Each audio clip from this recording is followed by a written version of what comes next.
Namaste ji. Welcome to our 61st talk on the Bhagavad Gita. We are in the 13th chapter, and we should move back a little, one or two verses, to recap what we had gone through. Speaking of Brahman, outside and inside beings, because that encompasses everything, because Brahman is all beings. So, in one sense, it's a pretty obvious statement, but it's an important one. The animate and the inanimate. And since it is nothing but life, there isn't anything dead. Everything is composed of living matter. They're composed of particles, of atoms, of particles of molecules, and they're moving constantly. They're moving, they're changing. Motion and change, that's life. It may not be sentient life instead of conscious life, but it is really life in one sense, and therefore it is alive. Incomprehensible because of its subtlety.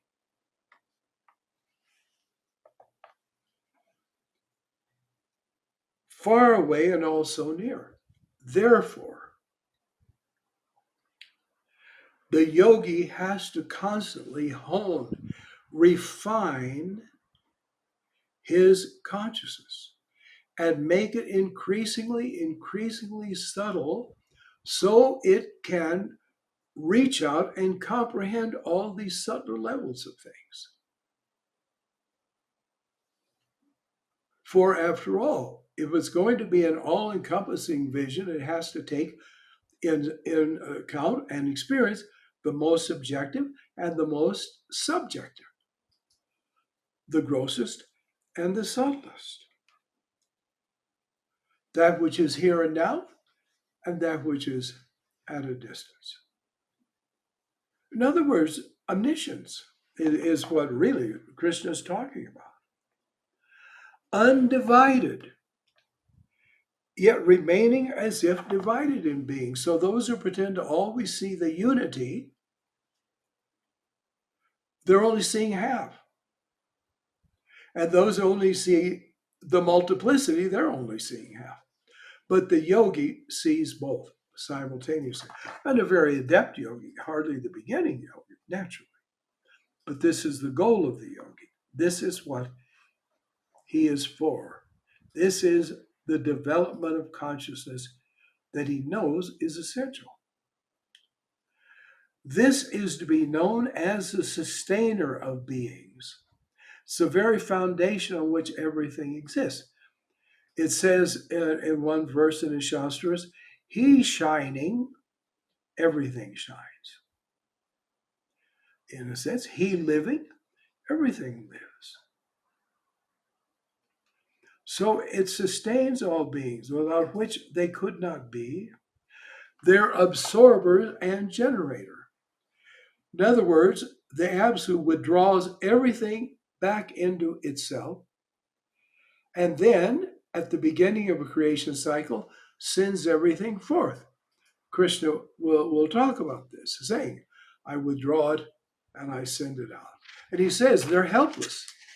All these beings are helpless. Because when I say it's going to be done, it's done. And since they're a part of me, they can't escape this. So God is the beginning and the end of everything. Also, this is said to be the light of lights. In other words, the very thing which enables light to exist, to manifest. The light of lights. You can also think it means there's just the one light, and it has divided itself into many lights and forms or sights or views, and is, in a sense, light of light for that. But it also means it's the only light that is around. Beyond all darkness. This again, The yogi moves his mind into the light. How? You know what I'm going to say. Japa and meditation. Soham japa, soham meditation, soham sadhana. Because that primal Purusha, we're told in the Brihadaranyaka Upanishad, as you heard me say a lot, in the beginning first spoke. You see, in the beginning was the Word, and the Word was with God, and the Word was God. That's a quote, by the way, from the Krishna Yajurveda. It's not original with St. John. So in the beginning was that Word, and that Word spoke itself. And it says there was just the Purusha, the primal being. And it first said, of course, this is very subtle. So see, there's inner speech. You and I can think, we hear it in our head. And beyond that, there's the action of the inner speech, like the repetition of a mantra. So that's the speaking he did. And said, Soham is me. I am Soham. In other words, in the acorn is the whole oak tree, potentially. So in Soham is the entire absolute being and absolute consciousness. So it's wisdom to hold on to that and not let go of it. Because it too is the light of lights, beyond all darkness. Knowledge itself, the to be known. In other words, it's the knowing and the known, both. And the process of knowing. The goal of knowledge seated in the heart of all. When you have Soham with you, you've got it there. Got it there. Of course, you have to realize it. You have to plant the tree. You have to plant the seed, that is, before you get the tree.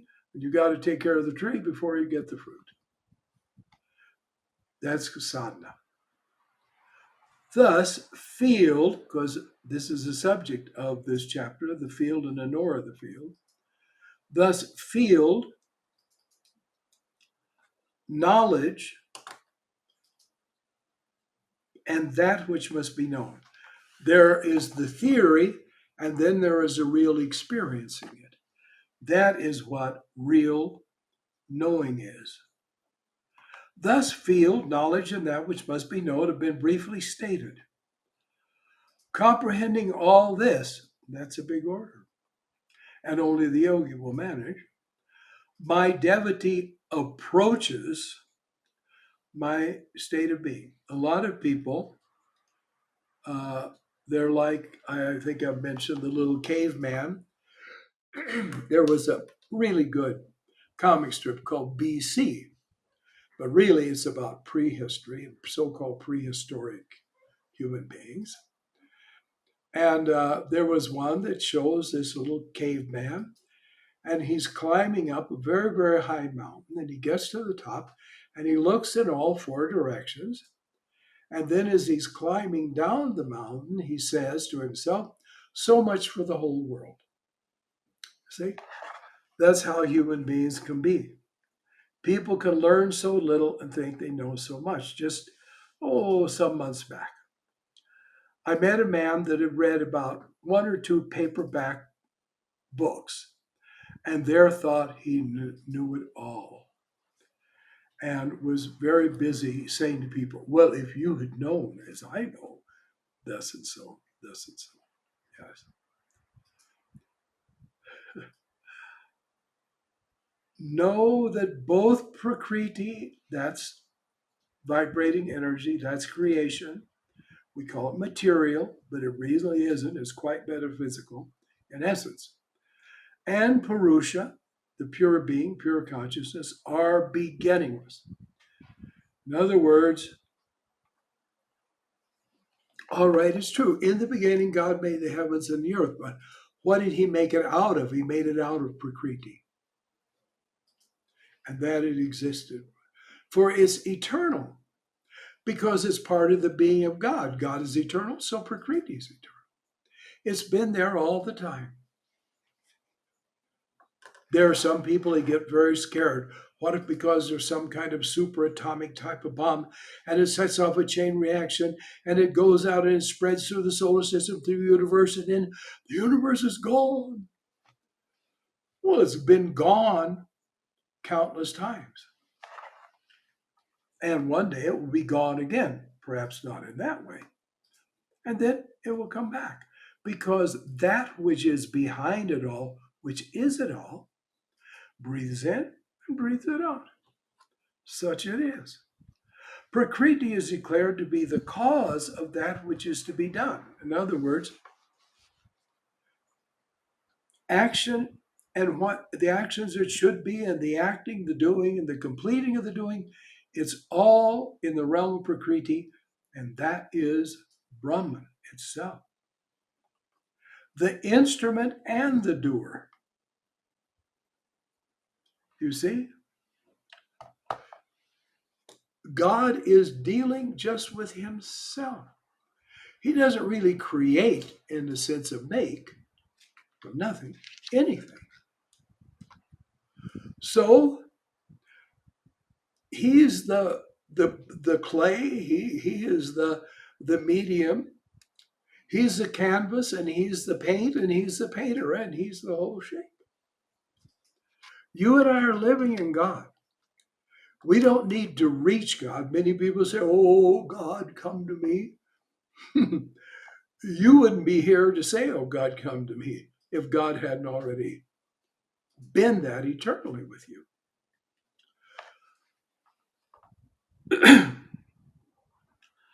So they say, "I just want to be an instrument in the hand of God." Well, he doesn't need you.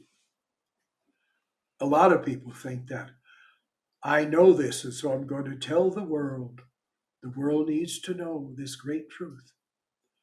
So it's just a child. We indulge children. I knew a little boy. He was a genius. He's only 6 years old, and he used to talk to me like he was omniscient. Well, I thought it was cute. And fortunately for us, I expect God does too, think about us. But the truth is, there is just that one. And we have to know the one. But to know the one, we have to unify ourselves. And you unify yourself how?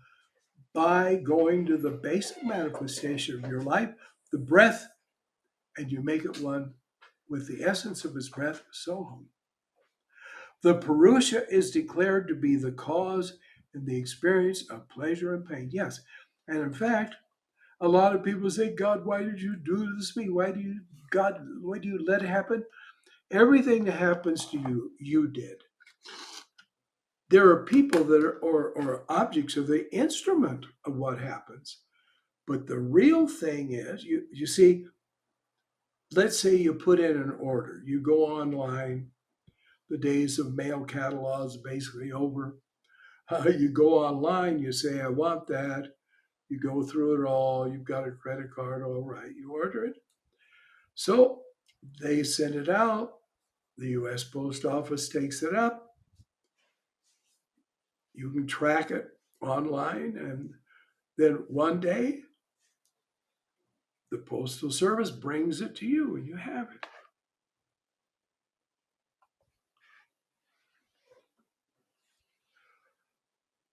All of that process ultimately is just you. You decided that would happen, and so it came. And therefore, we speak about karma. So if someone says to me, "You're really an idiot," it's because I said to somebody, "You're really an idiot." And it's just an echo. So the people that come and say, "They did this to me, they did that to me, oh, my parents, they were this," and then when I was in school, they did blah, blah, blah, and they whine and they whine. They're telling you they're very bad, abusive people. Not that they were, they are now, because if they had become non-abusive people, then the karma would be dissolved. Karma is in your mind. Karma is in your consciousness. When you change your consciousness, your karma is changed. A lot of people say, oh, I've got to work out my karma. No, you need to rid yourself of your ignorance, and then the karma will be gone. So there are no innocent victims. I know we like to say, oh, so, but you learned, you did. Let me give you an example. All right. There is in India what we call the caste system. I'm really kind of tired on YouTube things I see from India about casteism and, oh, we got to get rid of caste, how terrible it is. These people are as stupid as the Westerners who said that. You have to understand what it is and what it's not meant to be. But anyway, this woman, she was a Westerner, and she went to live in India, and she lived among very, very strict Hindus. And according to the very strict ideas, non-Indians were untouchable. So she was treated as untouchable. And was often just told, don't come here and don't touch that. It wasn't pleasant for her. And it weighed on her mind precisely because she was from a particular country in Europe where they call themselves the master race. Okay?